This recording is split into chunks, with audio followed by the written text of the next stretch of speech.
La capacidad de escuchar por los dos oídos se llama binauralidad.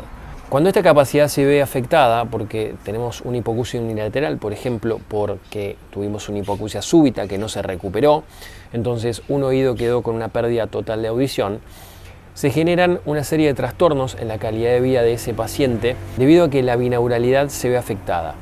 Esto empieza a tener una gran implicancia en la calidad de vida porque se pierde la capacidad de localizar los sonidos y porque se dificulta mucho la comprensión de la palabra, especialmente en ambientes con ruido de fondo.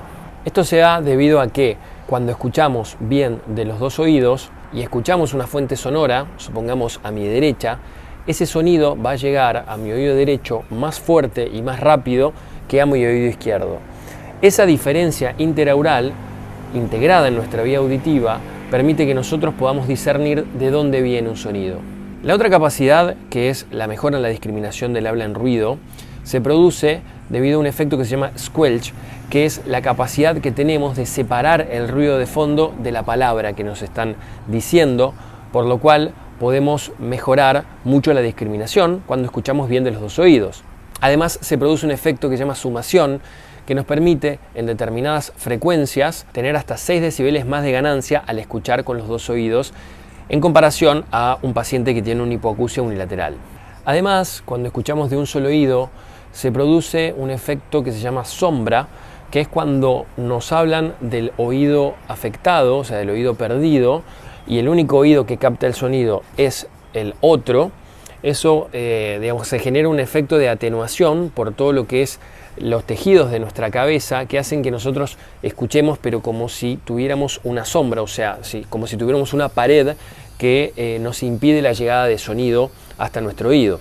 Además de lo que te mencioné, la hipoacusia unilateral genera una gran alteración en la calidad de vida de las personas, porque también genera una saturación en lo que es la audición del oído que queda bueno, y eso suele afectar mucho en lo que es el desempeño social de esa persona y también en lo que es el desempeño académico, especialmente en los niños, a punto tal que hay estudios que avalan que la hipoacusia unilateral en menores está asociado con alta tasa de repetición de grado.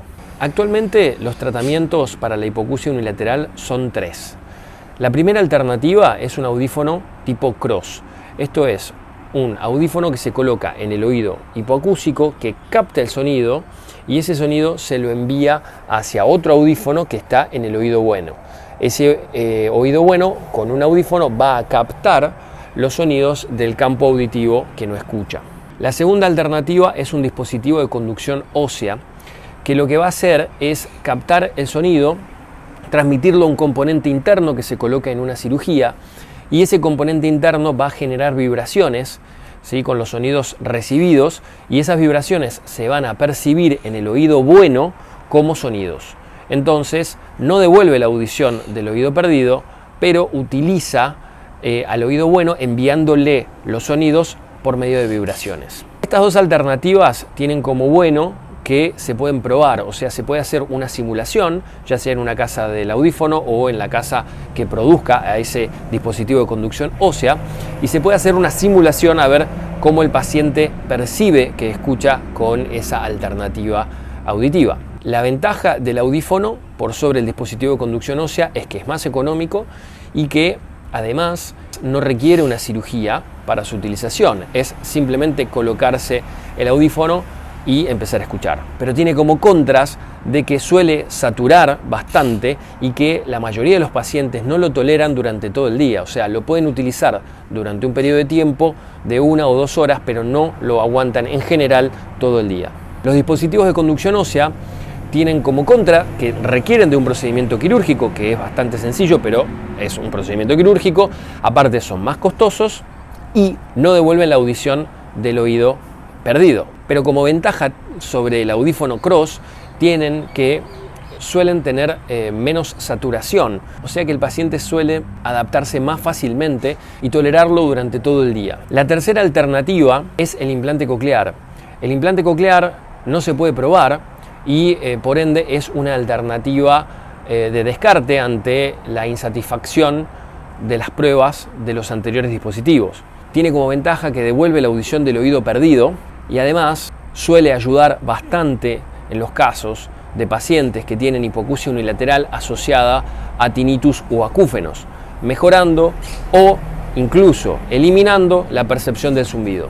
Además, el implante coclear recupera parcialmente la binauralidad, mejorando el desempeño de ese paciente cuando está en ambientes con ruido de fondo y también facilitando nuevamente la localización sonora. El audífono Cross y el dispositivo de conducción ósea no tienen este beneficio. Pero como dije anteriormente, el implante coclear no se puede probar. Y también el implante coclear, si bien una vez que el paciente ya se adaptó y ha transcurrido varios meses, genera una audición muy similar a la que el paciente tenía, no es comparable la audición con el implante con la audición del oído sano. O sea, el paciente con un implante coclear nunca va a escuchar exactamente igual a lo que escucha con su oído sano. Pero la realidad es que muchísimos pacientes con hipoacusia unilateral que recibieron un implante coclear demuestran tener una importantísima mejora en su calidad de vida. Si conoces a alguien que tenga hipoacusia unilateral, compartile este video para que le sea útil.